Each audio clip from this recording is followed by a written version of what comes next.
Hello everyone, and welcome to Space Dreamin. This is an online talk show centered around everything from time, space, and technology to even relationships, current events, and spirituality. It is such a pleasure to have you tune in once again. Of course, we are reporting live from the euphoric space station, and we have so many topics to get into. So, without any further delay, Celeste, let's go ahead and get today's topics pulled up. So it looks like today's topics are Megan the Stallion was right about everything, using AI technology to make decisions, and then we've also got an amazing guest star that I love so much. My girl Taylor Nicole is coming by to discuss friendships and social media. So we're gonna have a really good time getting into that, and I'm excited. I've also got some really cool music to pass your way, of course. Before we get into any of that, let's go ahead and jump into this week's Astro weather. So, y'all, this is a crazy week. We got quite a few things going on astrologically. So, first and foremost, we have Venus conjunct Jupiter on March 2nd, you all. So, the end of the week, kind of going into the weekend, is when you might feel it the most. Now, this is a very favorable transit, you all. This is a time of love, harmony. You might just find yourself in good spirits. You're in a good mood for the majority of the time. There's definitely the possibility for both love and financial boosts. You might meet someone special at this time, or you might have a windfall of money that finds you. It's just a time of ease. It's a time when good fortune kind of finds you automatically and you don't really have to go looking for it. So y'all, that's one thing. But looking ahead to Tuesday, March 7th, that's when we got quite a few things going on, y'all. We got the Virgo full moon. That's one thing. Then we also have Saturn moving into Pisces on the same day. So with the Virgo full moon, this is a time of culmination, clarity, and endings around Virgo themes. I mean, this can be anything from employment, health, fitness, your day-to-day routine, the way you've been serving others, just anything related to those Virgo topics is going to be experiencing there's going to be some kind of culmination of events within that Virgo subset of topics, you all. So just, don't just go with it. That's my best advice with these transits for all of March, is to just go with it. Also, we do have Saturn entering Pisces on that same day. So if you are someone that natally has Saturn in Pisces, I believe it's if you were born in 1995, this is our Saturn return. It's here, you all. So with the Saturn return, this is pretty much a period where you have to answer for all of your life's efforts and the lessons that you've learned. If you've not been putting in the work towards those Saturn themes, it might get kind of scary for you, because you're going to have to learn those lessons over this time, and it's going to be a little bit harsher than usual. Now, if you've been putting in the work and, you've been doing the shadow work and you've made an effort to come to this earth and grow and, to expand your knowledge and to expand your skill sets and to apply yourself, I'm just assuming, I'm a Capricorn girl myself. So I'm like, okay, hopefully I've done a lot of the things leading up to this point to where it's a smooth transit for me. But this can be a very tough transit, so check your natal charts. If this is your Saturn return, good luck to you, much love to you, and yeah, that's all I can say. I'm going into this myself, y'all, so we'll just have to bear with each other. This is also big for your karma, so if you ain't been moving the way you're supposed to be moving, and you've been getting away with it, and you've been thinking that all was smooth sailing, and that, you did these things early in your life, and now you can just float into, this new phase of adulthood and everything's good. Saturn has some news for you. Saturn very much so rules karma. So speaking in terms of Saturn, just in general, it can rule our internal limitations and the lessons that we've learned, but it also reflects the structures that we've created in society and government. And anytime that Saturn is changing signs, you all, this is a time when there's going to be a restructuring of whatever that energy takes on. So in the sign of Pisces, you're going to see a restructuring of how we view spirituality and the subconscious, how we view escapism, both internally and collectively, and also how we view old age and the afterlife. So just a lot. I know I don't want to throw too much on y'all, but these changes are coming and there's a lot more to come. There's more transits, but I'll get into those in the next episode as we come up on those dates. I'm gonna just let y'all digest this for now. Okay, let's get some music going. Slow, let me hear that. Let me hear that slow. Yeah. What's your name? What's your sign? Can I get a moment of your time?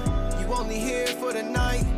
Let me show you how we get it right. Slide for me, slide on me, slide for me, slide on me.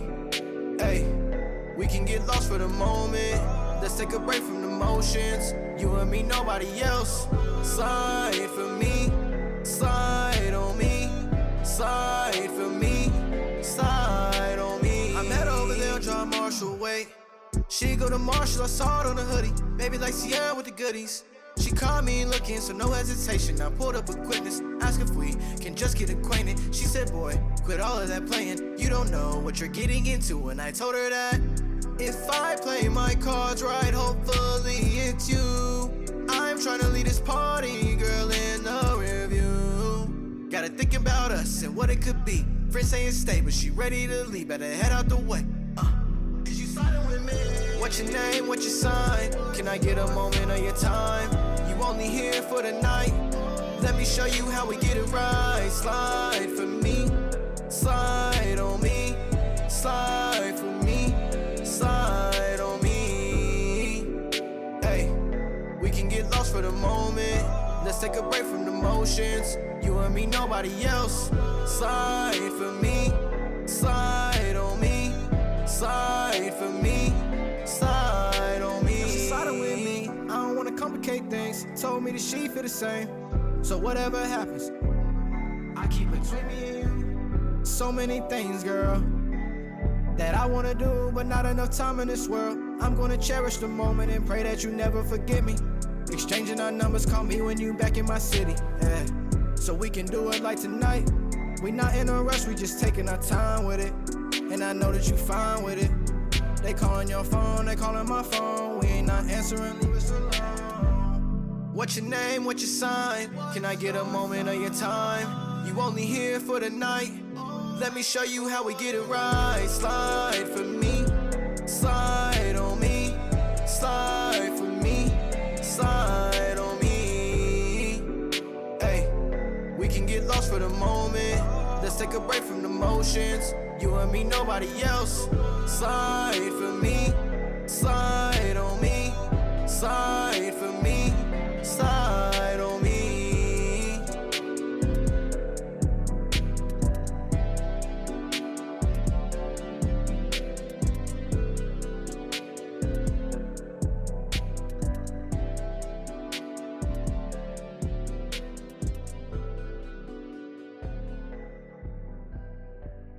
So that was Slide for me. Y'all go ahead and support the artist if you have not already followed. I don't know what the hold up is.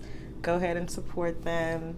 And let's go ahead and get into today's stories. Megan Thee Stallion was right about everything. And I do believe in my core that the majority of us knew this all along, yet still chose the side of misogynoir. They still chose to defend an ashy garden gnome over a black woman that actually faced harm. And is that surprising to me? Conceptually, no. But the magnitude of harm that this person had to face, not just on top of the original harm that was done to them, but the response to that harm, I will never forgive some of you. I really won't. And if anything, I'm so glad that so many of you all chose to be so loud in your misogynoir, because it allowed me to get you the fuck up out my sphere, whether that be out my in real life circle or on social media. Thank you. Thank you. But regardless of all that, the apologies are now rolling in after the harm has been done. Happy birthday, Megan Thee Stallion. First of all, you know, her birthday was February 15th. Shout out to her. She is just a bomb aqua girl. I love her so much. I'm so inspired by her. And I really feel like the weight of her absence was so heavy on her birthday. Like, you really had to sit with that. Like, this would typically be someone that we would be seeing sharing, you know, their fun birthday celebration, what they're wearing, you know, they're with their friends, you know, all this really nice, playful, fun, happy energy.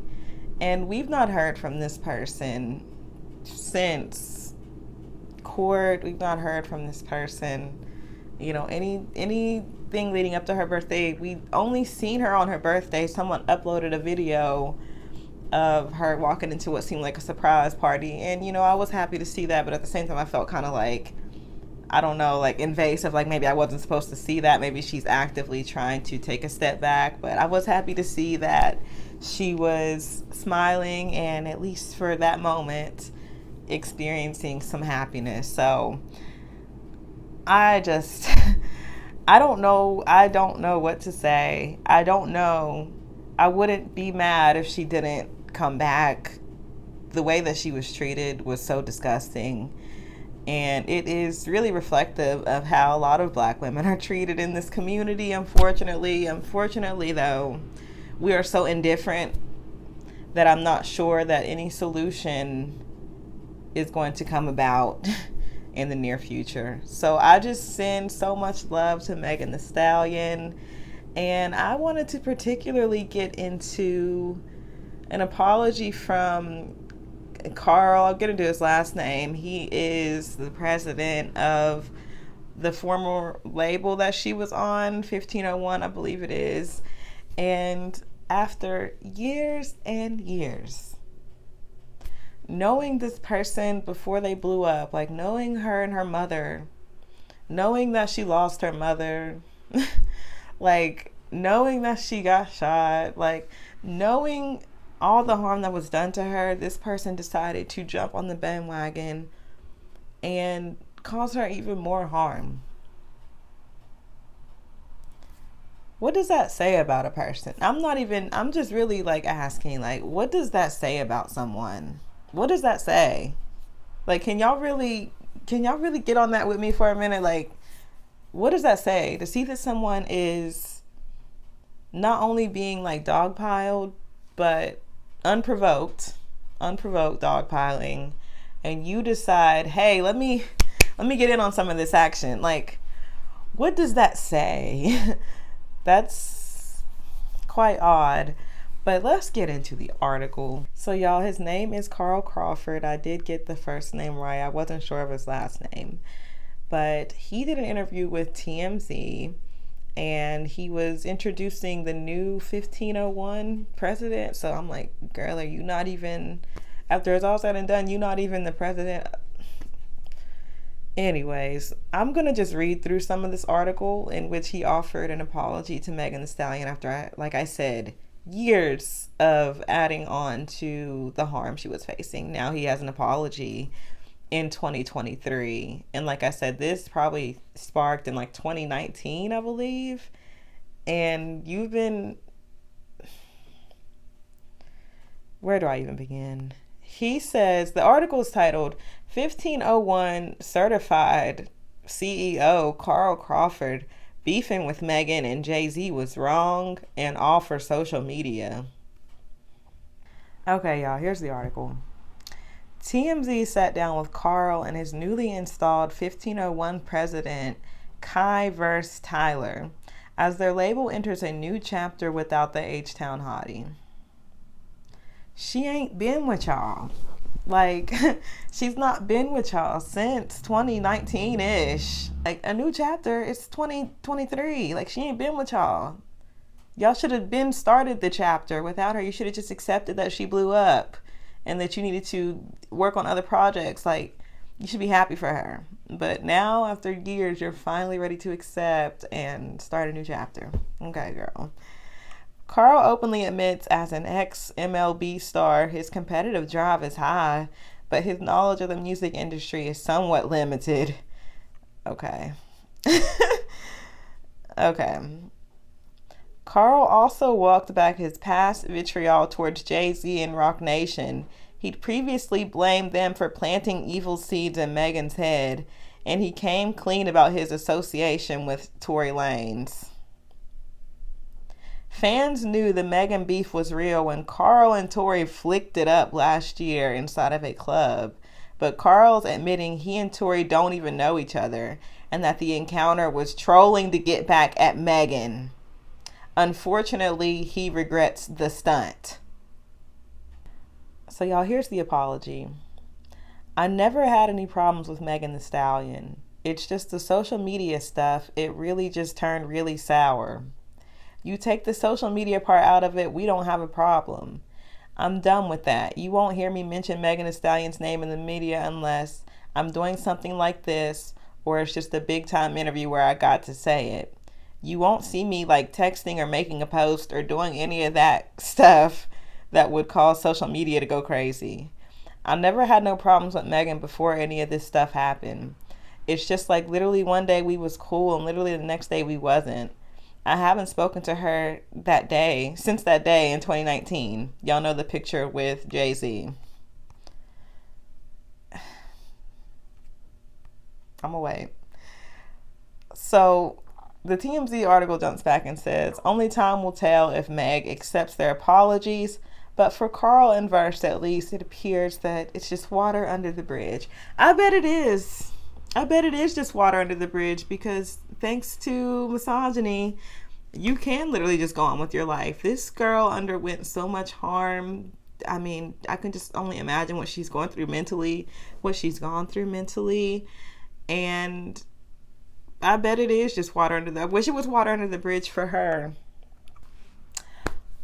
I bet it is just water under the bridge for you. I mean, you weren't originally the person that faced harm and had harm added onto it. So I bet it is just water under the bridge. I wish that it could be water under the bridge for Megan, but unfortunately she will have more things mentally that she will have to continue to work through as a result of the harm that you played a major part in.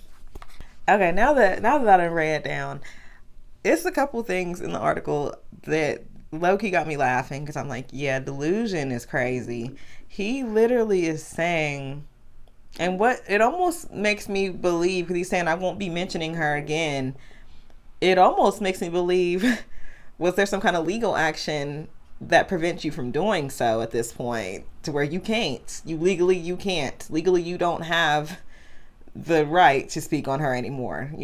Hey, I'm just saying.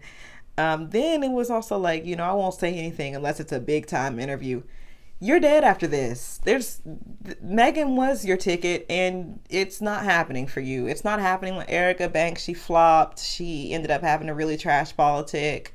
So the girls can't even support her just for the sake of supporting her being a black woman because she ended up having a really trash politic. So Carl, it's over. Girl, it's over. You're not going to be having any more big time. You're not even going to have the chance to mention Megan Thee Stallion ever again. And unfortunately, so many more are going to learn. It's just something about black women being vindicated.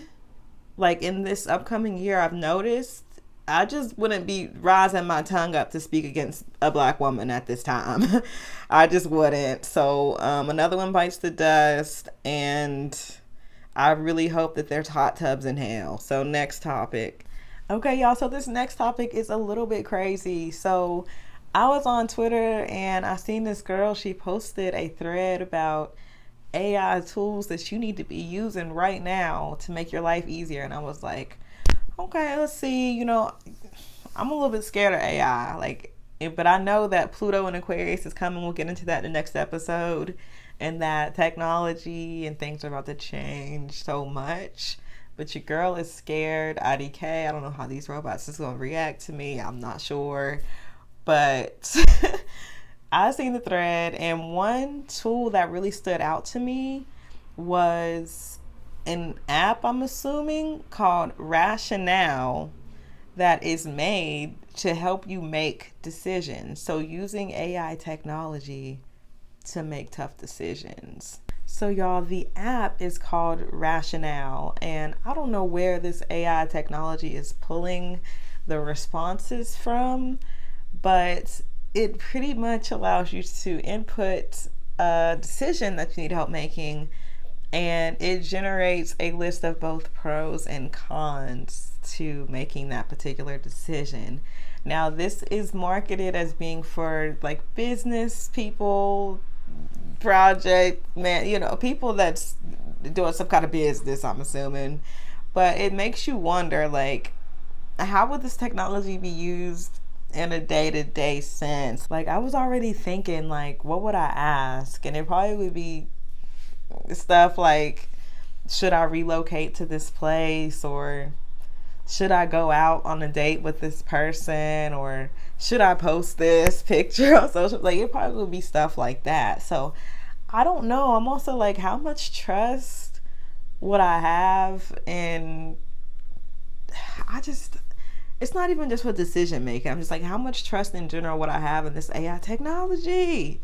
I don't know. Would y'all use this? I'm very interested. I mean, what would y'all ask? I don't know. I'm not sure if I'm ready to fully depend upon AI to make big life decisions. Maybe, I'm feeling a little indecisive about where to eat and stuff like that.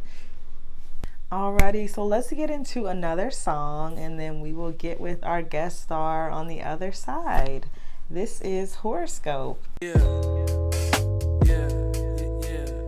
Yeah.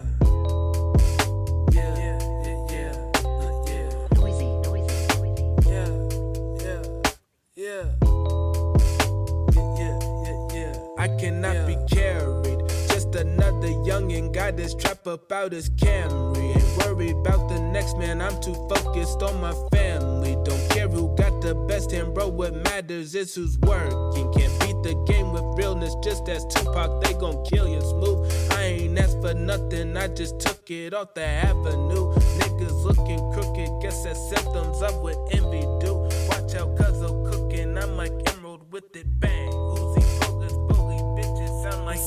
I'm on Front Street, posted looking for my ISIS. Chocolate tone, cutie, Capri, Tory, Saga, Pisces. It's something about you and how you do what you do when you do it gracefully. Tell me what your horoscope says. Are we making love? Is we just gon' bump heads? Tell me what your horoscope says. Are we making love?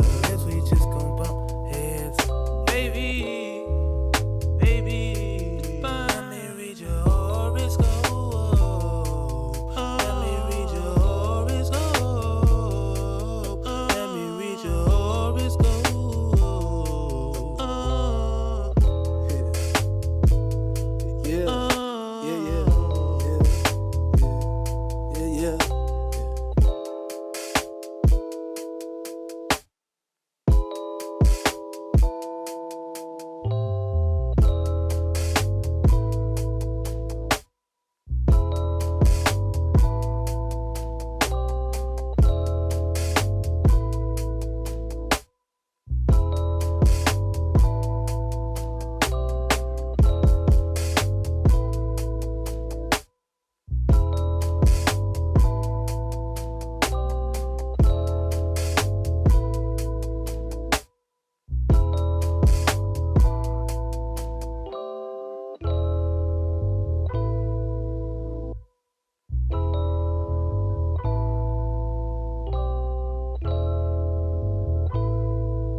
So that was Horoscope. Again, be sure to support the artist, follow if you haven't already, Now, without further ado, let's welcome Taylor Nicole to the show. Hey, girl, welcome, welcome. Now, Taylor is a communication specialist and just an overall amazing friend of mine. So, it's always a pleasure to connect with you in any capacity, but especially here at the Euphoric Space Station. Girl, welcome. So, Taylor, tell me, what, from your standpoint, is the purpose of social media in relation to friendship? It's literally one researcher. He did a show in like 1976. It was a he was featured on the show, and he was basically predicting what's going on now. He theorized the message is the medium, and basically saying back in that time it was just TV, radio, and I think that's it. Yeah, TV and radio. So he was basically saying like, okay, people who listen to the radio, they are able to perceive things differently than people who are watching these structured shows. Like the message is the medium. They are formalizing these shows like this to keep you watching, to make you watch the next episode. The purpose of Instagram, everybody thinks they know the purpose of social media. The purpose of Instagram is for you to stay on Instagram. The purpose of Facebook and all of these things, like, yeah, you say, oh, we connect, I can post videos, I can make money. That is great. Those are assets of it. The purpose of you and the creators, they want you to stay on it as long as possible. It's a reason you scrolling on TikTok for hours a day. They want to keep you on there. And people don't notice, like even the advertisements that are between them, like, yeah, some people like see them and they're like, oh, advertisement, but you don't even realize how many you've watched, you know? And you're sucked into that. And that just goes back to how people look at friendships, because it's just this false image. When I'm posting, oh, I'm out, I'm doing this, I'm doing that. Oh, now I want to hang with you. Now I want to do that. But if I'm posting myself crying, it's awkward. You watching the post, I'm skipping it. Yeah, let me come back to her when she good, because this is cringe. And it's so funny because I'm taking this class right now. It's a communications ethics. And I have to read this chapter. And what is it called? I was like, let me get this out so I can talk to her about this. But they were talking about voyeuristic television and how people are comfortable watching like reality television and documentaries because people are sharing this personal side of themselves, or what people feel is personal and what they wouldn't share to the public. So they're interested in that and they're entertained by that because people are being vulnerable in this public space. And I'm like, oh my gosh, this is social media. Like, it's this ongoing battle between being public and private. Yes, thank you so much for speaking on how social media can really commodify this perceived transparency. And it really allows users to kind of decide, do I want to, have a parasocial relationship with this person that might go into real life? I could go on and on about the parasocial relationship, but that's not for today. One thing I've noticed too is that people not really posting like chill hanging out pics with their friend anymore. Like everything is collaboration, collaboration. Social media has distorted people's understanding of genuine friendships. Just like how you said, they want to take pictures with people who they believe are going to get them to some higher status, whether it's socially, financially, whatever. Like back in the day, it didn't matter. Oh, friends, normal. All business, all money, everything's lucrative. Like, what am I benefiting from this? Like, yeah, we can go out, but girl, story if you're lucky. Story if you lucky, because I couldn't tell you when's the last time I've seen someone just like casually like, oh, me and my friend, like, but let me not try to other myself because I couldn't tell you the last time I posted a friend, but I'm also not the type to post myself half the time. But still, I remember, some years ago, it was nothing for me to just, hey, me and my friend, now I don't see that.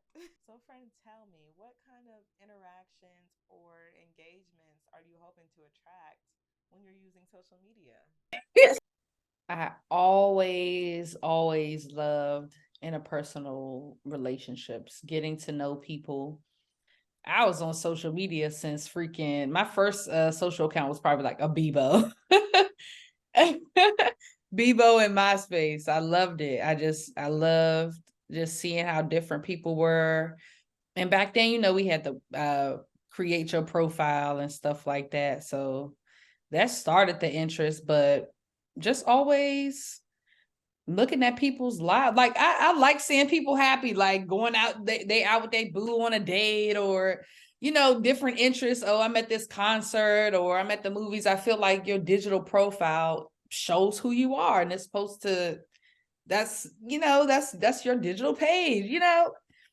That was always so interesting. And I don't know.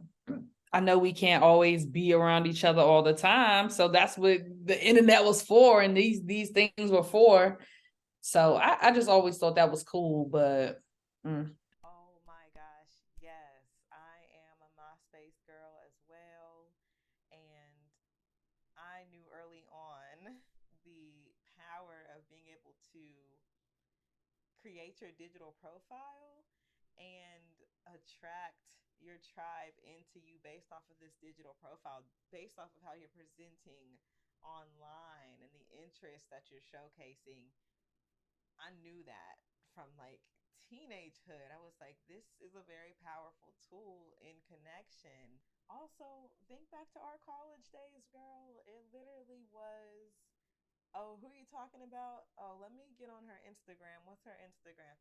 Oh, okay. She on the soccer team. She goes so and so. She like to do this. She be here on the weekends. Your digital profile was pretty much, again, allowing users to decide, is this someone I just want to have a parasocial relationship with, or is this someone I want to chill with in real life? So it's very interesting. So, friend, how do you personally express friendship on social media? if you're my friend, I am 100% super comfortable with you.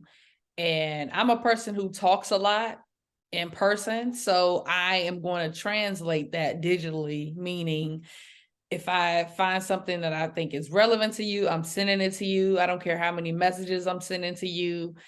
I Different social platforms mean different conversations. Yeah, I just love curating interpersonal relationships. I know a lot of people online that I still haven't met in person, but we besties online. And I'm sending you stuff and we know each other. So yeah, I'm always talking. I'm the one who always I'm getting flustered because I'm so excited. I miss social media a little bit. This is making me a little emotional.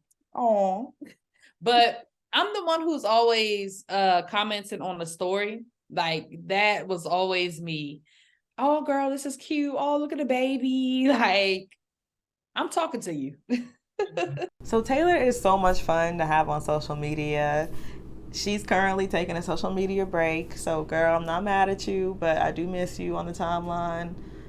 But come back when you're ready. So, friend, how do your real life friendships translate onto social media? Do they function well on social media? Um, hmm. Some of them. I won't categorize all of them.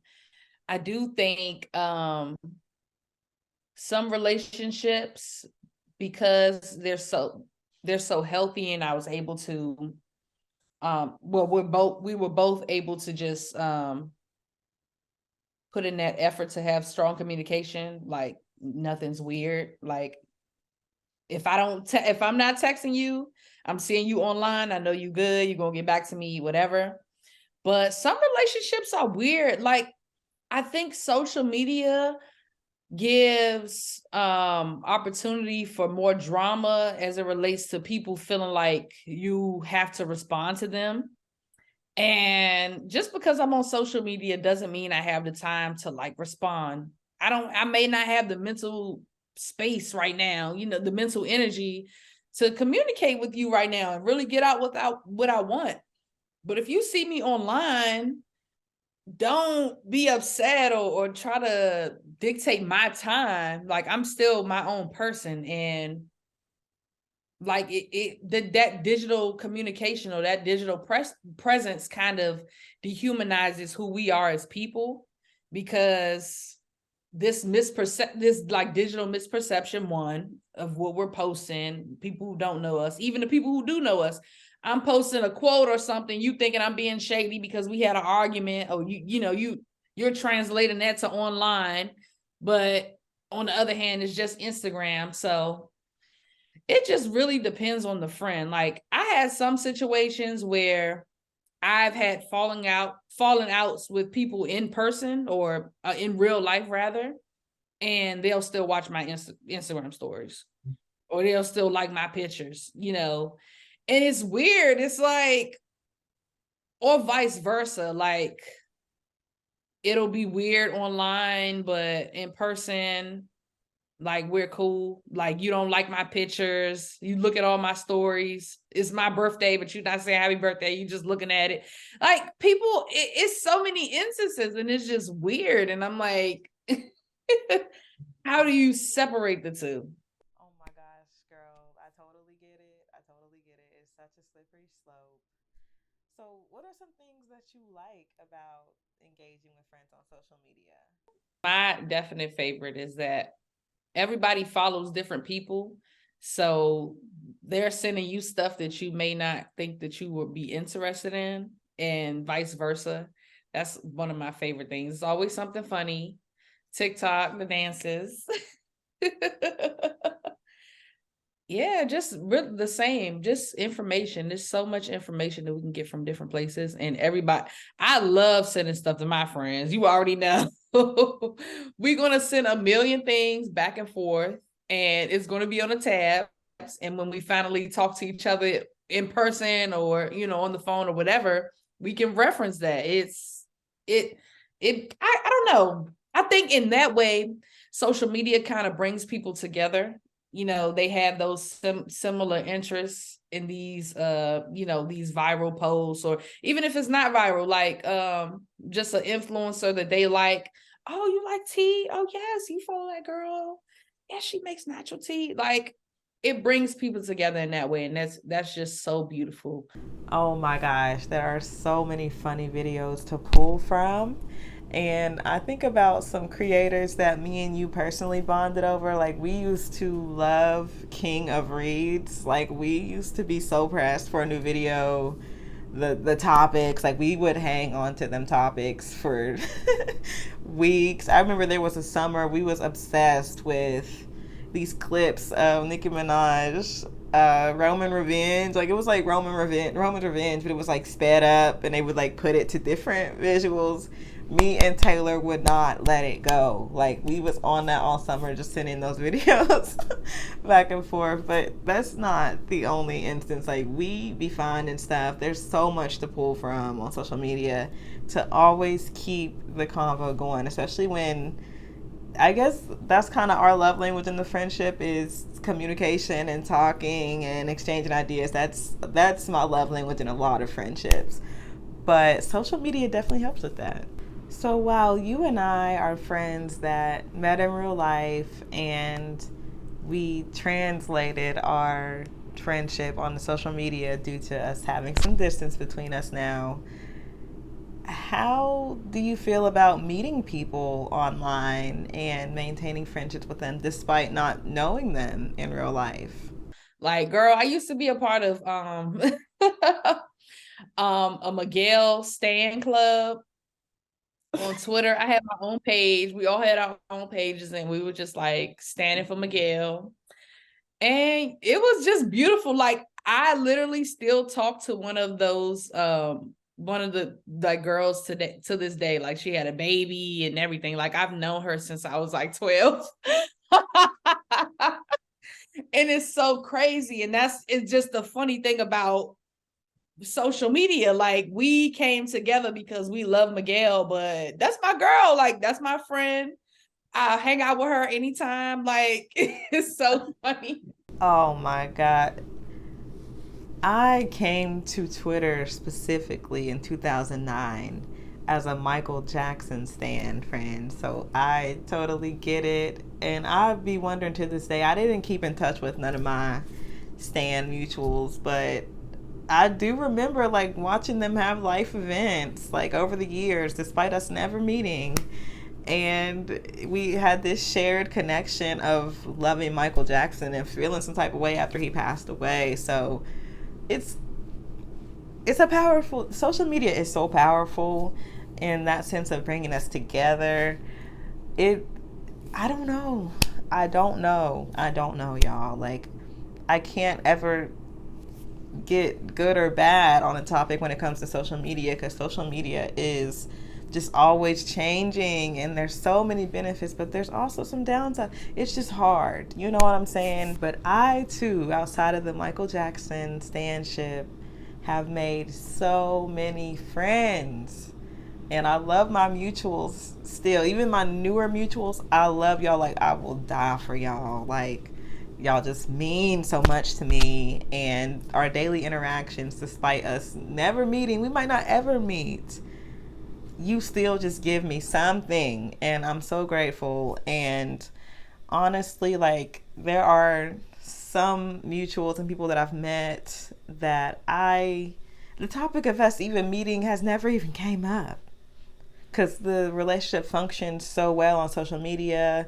You know, we might move to where they text me and stuff like that, and you know, we talk like it's a best friend down the street, like novels and novels about, you know, where we are, just being really emotionally transparent, asking for advice, like letting them know what's going on in their world wherever they are.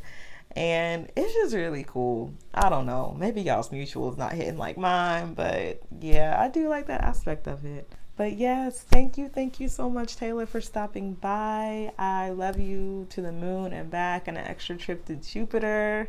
You are amazing. Thank you so much for your input. Thank you for being you. And I wish you so much love and prosperity on your continued pursuits. And we'll see you next time. All right, y'all. I'm about to hop off of here myself. It has been such a pleasure to exchange these ideas, and hopefully we provoke some thought somewhere along the way. And I can't wait to see you guys for episode 3. Bye.